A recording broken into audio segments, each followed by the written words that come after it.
कोणतीही किंमत मोजून शिंदेंना सीएम व्हायचं एकनाथ शिंदेंची भूक वाढली आहे असं संजय राऊतांनी म्हटलंय।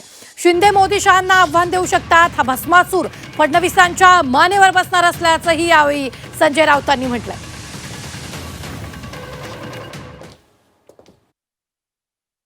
एकनाथ शिंदे यांची भूमिका अशी आहे, ते स्वतःचा पक्ष अशा पद्धतीनं भारतीय जनता पक्षापेक्षा मोठा करू इच्छित आहे। हे एक प्रकारे आज देवेंद्र फडणवीसांना आव्हान आहे आणि त्यांची भूक ते एवढी वाढलेली आहे, ते उद्या नरेंद्र मोदी आणि अमित शहाना सुद्धा आव्हान देऊ शकतात। म्हणजे पूर्वी असं म्हणायचे की पैशांचा हिशोब हा पेट्यांमध्ये झाला, खोक्यांमध्ये झाला। आता शिंदेचं राजकारण हे कंटेनरमध्ये, त्यांचा उद्देश एकच आहे, कोणतीही किंमत मोजून मला या राज्याचं मुख्यमंत्री व्हायचं आणि त्यासाठी दिल्लीला ते किंमत मोजायला तयार आहे।